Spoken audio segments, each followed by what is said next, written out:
I was 28 when I met Alison. She was the smartest, kindest woman I had encountered at our software company in Seattle. Everything about our relationship felt perfect, and we were planning our future together. Then one night, after a company meeting, Alison was sexually assaulted. She became pregnant.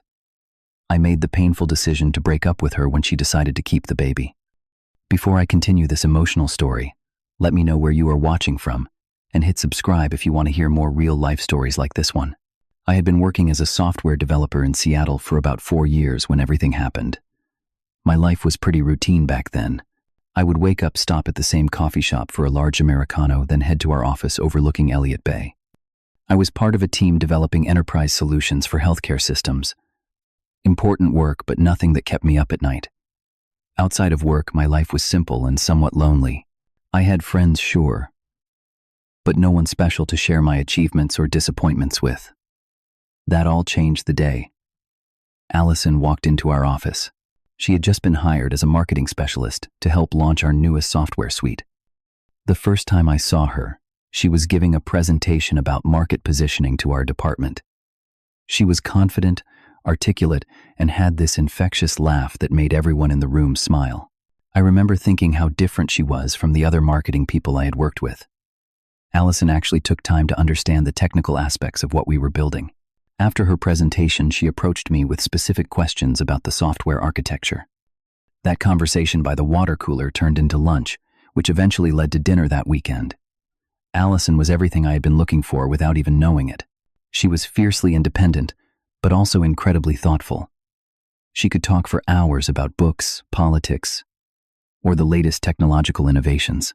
She loved hiking the trails around Mount Rainier and introduced me to rock climbing, something I never thought I would enjoy. When she laughed, her whole face lit up, and it was impossible not to laugh along with her. After 8 months together, our relationship had reached a point where we were discussing moving in together. We had started looking at apartments, something bigger than my 1-bedroom downtown or her place near Capitol Hill. We wanted space for a home office and maybe even a spare bedroom for visitors or whatever the future might bring. That spring, Alison took me to Portland to meet her family. Her parents, Richard and Marie, welcomed me warmly into their home. Her brother Jack was a bit more reserved at first, protective of his little sister, but by the end of the weekend we were debating football teams like old friends. Seeing Alison with her family, I could picture our future more clearly than ever. We talked about buying a house in a few years, advancing in our careers together, and supporting each other through whatever challenges came our way. Looking back, I should have seen the warning signs that things were about to change. Alison had been assigned to a major project with an important client. The deadline was tight, requiring late nights and early mornings. I supported her ambition, of course, but I worried about her safety. Seattle is generally safe, but I still felt uneasy when she called to say she would be working until midnight. I suggested picking her up after those late meetings, but she insisted she would be fine. Our office had secure parking, and several colleagues usually left around the same time. Besides, she valued her independence and did not want to inconvenience me. I respected her decision, though it made me anxious. The first real signs of trouble appeared gradually. Alison began canceling our weekend plans to catch up on sleep or work. She seemed more stressed, less interested in the activities she used to love. When I tried to talk to her about it, she assured me it was just temporary pressure that would ease once the project launched. I believed her because I wanted to, because it was easier than acknowledging that something fundamental was shifting in our relationship. Then came the night that changed everything. Alison had texted me about another late meeting with the client team. I had gone to bed around 11, expecting her home by 1 at the latest. When I woke at 3 in the morning to an empty space beside me, I knew something was wrong. My calls went straight to voicemail. I texted her colleagues, but none had seen her after the meeting ended at 11:30. By 4, I had called hospitals and was considering contacting the police. The call came at 4:27 in the morning. I had been pacing our apartment, calling everyone I could think of who might know where Alison was.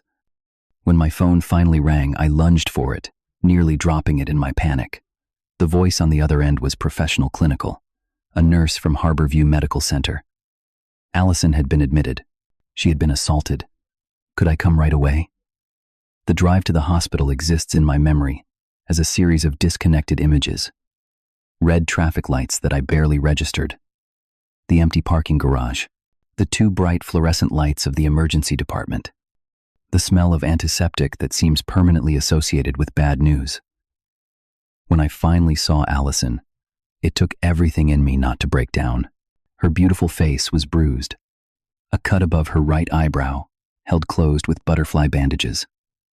Her arm was in a temporary cast, but it was the vacant look in her eyes that terrified me most. She looked through me rather than at me, as if some essential part of her had retreated deep inside. The police officer who had been waiting to take her statement asked if I wanted to leave the room.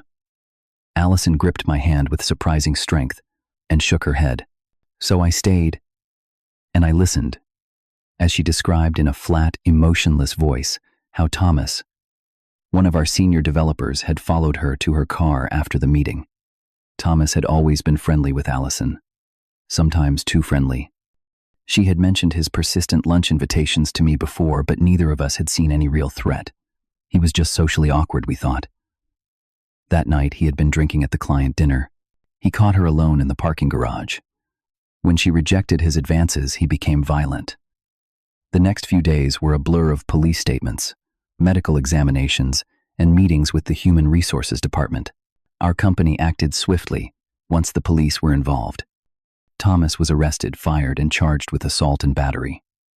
The police said they had enough evidence to build a strong case against him, including security camera footage from the garage.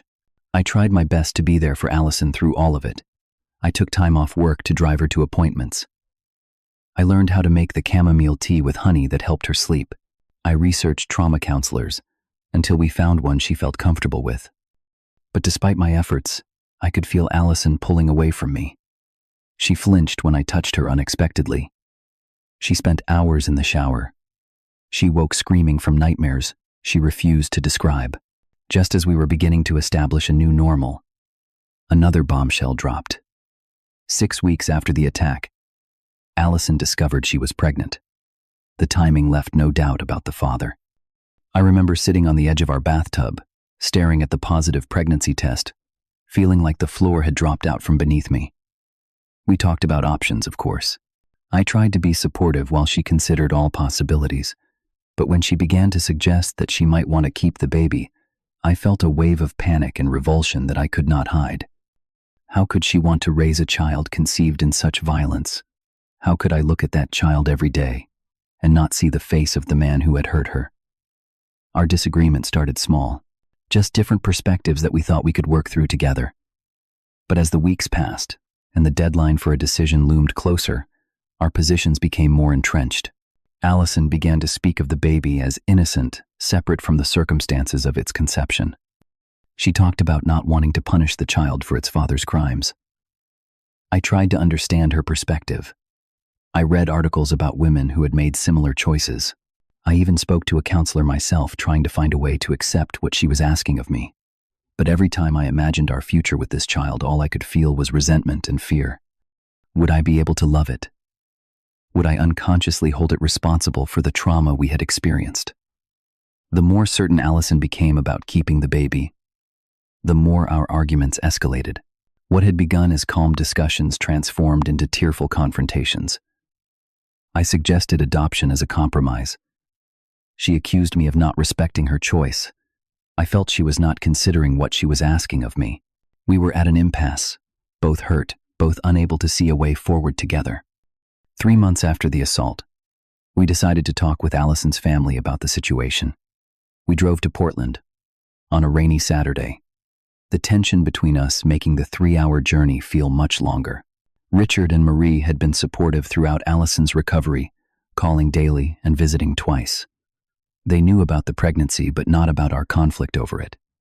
Marie embraced her daughter as soon as we arrived, then held her at arm's length, examining her with a mother's critical eye. I could see the worry in her face, but she smiled bravely. Richard shook my hand firmly, his expression somber. They had prepared lunch, but no one had much appetite as we sat around their dining table. When Alison explained her decision to keep the baby, Marie reached across the table and squeezed her hand. Her immediate support was clear, and unwavering. Richard was more reserved, asking practical questions about finances and childcare. Jack, who had joined us later, paced behind his chair, visibly struggling with his emotions. Then Marie turned to me. What did I think about all this? I felt every eye on me as I stumbled through an explanation of my concerns. As I spoke, I could see their expressions change. Marie's lips pressed into a thin line. Richard looked down at his plate. Only Jack seemed to understand, nodding slightly as I described my fears about raising another man's child, especially one conceived in such traumatic circumstances. The drive back to Seattle was silent. Alison stared out the window at the passing landscape, one hand resting protectively on her still flat stomach. I felt more alone than ever. Her family's reaction had only reinforced what I had begun to suspect. To them, and perhaps to the world, my inability to accept this situation made me the villain of the story. Our friends were similarly divided when they learned of our dilemma. My best friend Max was one of the few people who openly supported my position. We had known each other since college, and he understood my fears without judgment. Over beers in his apartment, he assured me that my feelings were valid, that no one could expect me to take on such a responsibility if I was not ready. Alison's friend Jasmine took the opposite view. A fierce advocate for women's rights, she made it clear. She thought I was abandoning Alison when she needed me most. The few times we saw her after Alison's decision, her cold stares made me feel 2 inches tall. Our larger friend group seemed uncertain how to react. Invitations to social events became less frequent, as if our drama was too uncomfortable to navigate. The final conversation that ended our relationship happened on a Tuesday night. We had both been walking on eggshells for weeks, sleeping on opposite sides of the bed, communicating only about practical matters. But that night, after a silent dinner, Alison finally said what we had both been thinking. She sat across from me at our small kitchen table, her hands wrapped around a mug of tea she was not drinking. "I have made my decision," she said quietly. "I am keeping this baby with or without you. I need to know where you stand." I looked at the woman I loved, trying to reconcile her with the future she was describing. A future where we raised the child of the man who had attacked her. A future where I would have to explain to friends, to family, perhaps someday to the child itself, the circumstances of its birth. "I cannot do it," I finally said. "I wish I could. I wish I was a better man. But I will resent that child, and eventually I will resent you for asking this of me." The pain in her eyes when I said those words will haunt me forever. But beneath the pain was something else. Determination. Strength. She nodded once as if my answer was exactly what she had expected. Then she stood up and walked to our bedroom, closing the door softly behind her. The next day, I packed my essential belongings while she was at a doctor's appointment. I left my key on the counter with a note, explaining that I would arrange to get the rest of my things later. It seemed cowardly leaving while she was out, but I could not bear another goodbye. I moved in with Max, temporarily sleeping on his couch and trying to make sense of my new reality. My colleagues at work were surprised by our breakup. To those who did not know the full story, it seemed sudden and inexplicable. I gave vague answers about growing apart. The truth was too complicated, too personal to share. In the weeks that followed, I cycled through every emotion imaginable. Guilt for abandoning Alison, relief at escaping a situation I could not handle, anger that she had put me in this position, grief for the future we had planned together, and beneath it all, a nagging question: had I made the right choice? 3 months after our breakup, I was barely functioning. I showed up to work, wrote code on autopilot, then returned to the apartment I had rented, where I spent most evenings staring at the ceiling or mindlessly scrolling through streaming services without watching anything. Max and a few other friends tried to get me out to introduce me to new people, but I was not ready.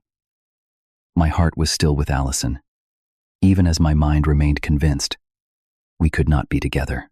It was Max who eventually convinced me to see someone professional.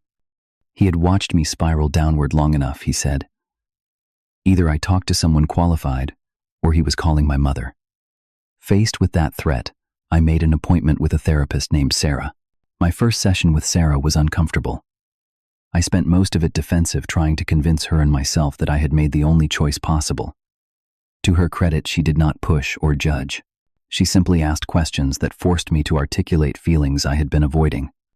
Why did I feel I could not love a child that was not biologically mine? What exactly was I afraid of?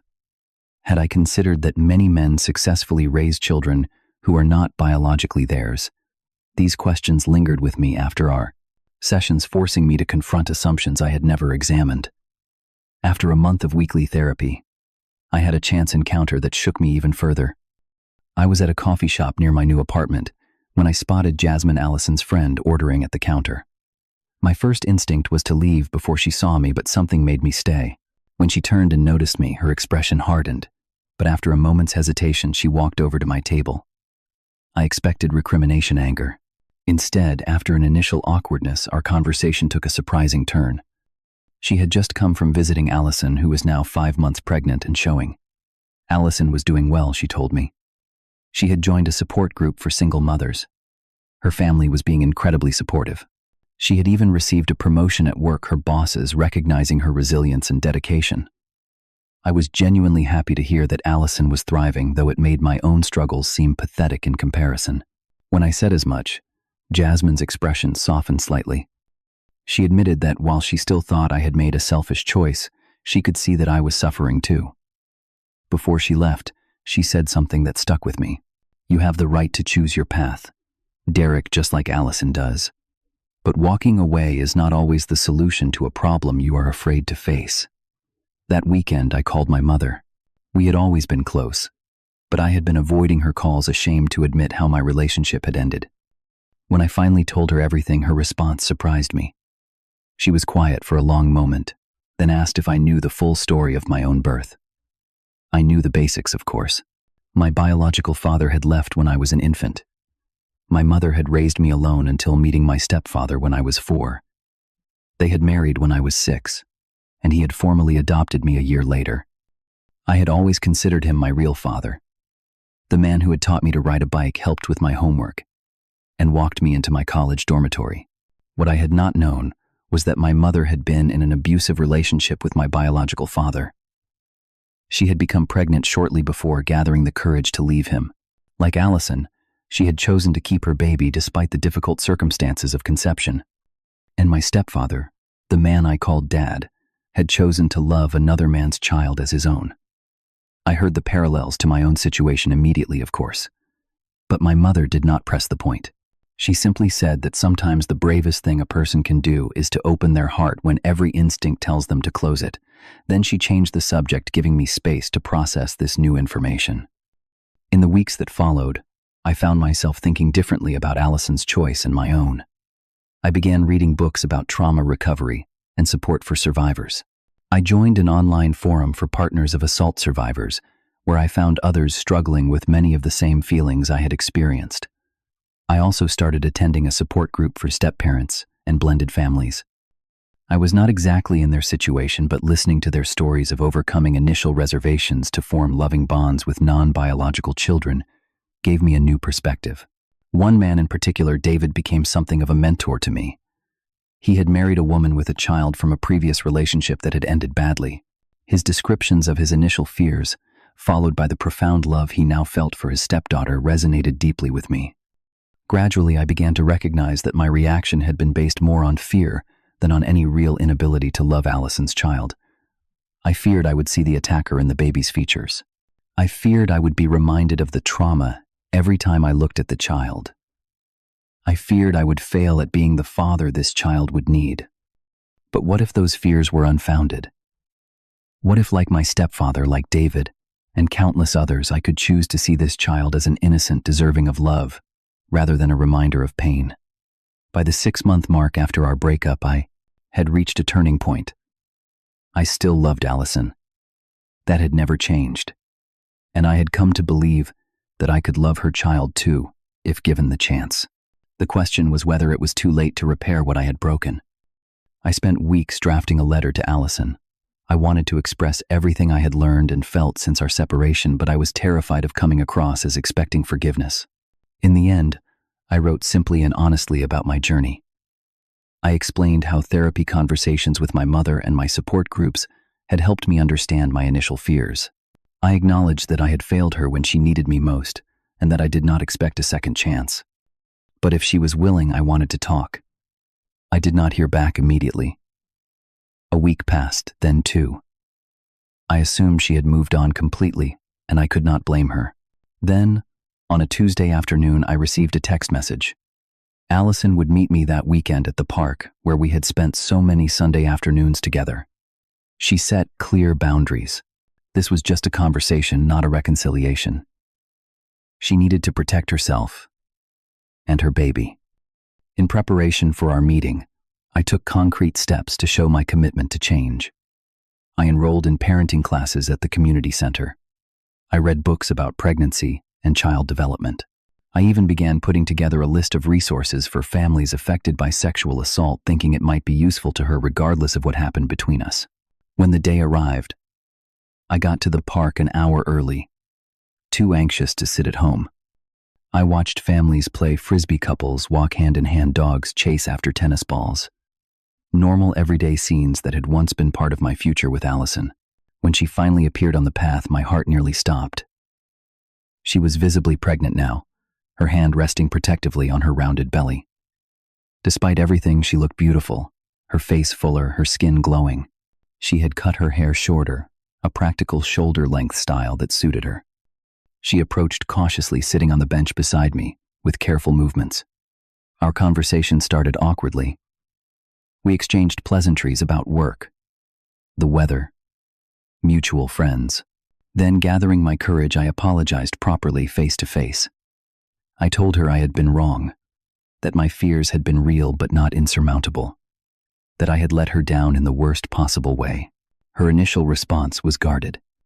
She had been hurt deeply by my rejection, not just of her child, but of her choice, her autonomy.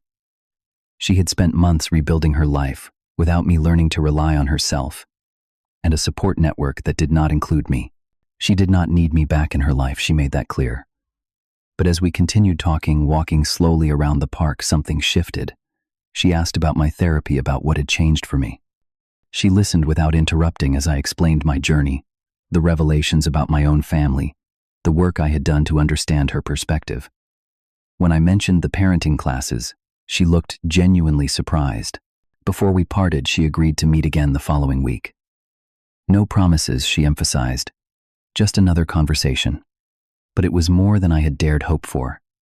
Over the next month, we established a cautious routine. Weekly meetings at the park, sometimes for lunch, sometimes just to walk and talk. I was careful to respect her boundaries, never pushing for more than she was ready to give. I offered practical help where I could, driving her to medical appointments when her car was in the shop assembling baby furniture that had proved too complicated. Gradually, almost imperceptibly, the ice between us began to thaw. She showed me ultrasound pictures. She let me feel the baby kick. She asked my opinion on names she was considering. Small gestures of inclusion that meant everything to me. 3 months after our first meeting at the park, Alison invited me to her Lamaze class. It was the first time she had acknowledged that I might have a place in her future, in their future. The class was awkward at first. Other couples assuming we were together, the instructor pairing us for breathing exercises. But by the end, something had solidified between us. A partnership, if not yet a relationship. The night Alison went into labor, she called me first. I drove her to the hospital, held her hand, through contractions advocated for her with the medical staff, when she was too exhausted to speak for herself. I stayed by her side for 18 hours of labor, witnessing her incredible strength as she brought new life into the world. When the nurse finally placed the tiny baby girl in my arms, I looked down at her perfect face and felt none of the revulsion or resentment I had feared.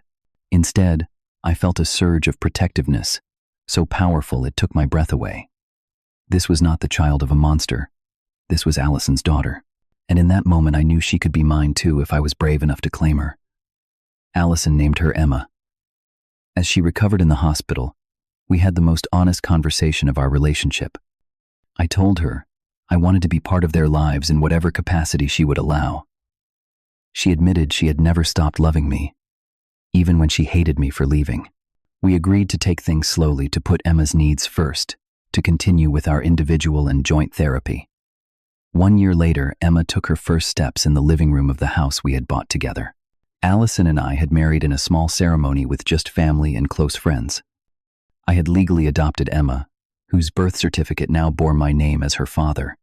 The journey had not been easy. We still had difficult days, triggers that caught us by surprise, fears that resurfaced when we least expected them. But we had built something beautiful from the ashes of trauma. Alison continued to inspire me with her resilience, her capacity for joy despite all she had endured. Emma was growing into a happy, secure child who knew nothing of the circumstances of her conception, only that she was fiercely loved. I learned that courage is not the absence of fear, but the willingness to act despite it. That love is a choice we make every day in the face of uncertainty and pain. That sometimes the most difficult paths lead to the most precious destinations. If you have ever faced an impossible choice or struggled to forgive yourself for a mistake, I hope my story offers some comfort. What decisions in your life have you regretted only to find they led to unexpected growth? Share your experiences in the comments below. And if this story resonated with you, please like, subscribe, and share it with someone who might need to hear it. Life is full of second chances, if we are brave enough to take them. Thank you for listening, and remember that healing is never a straight line, but it is always possible.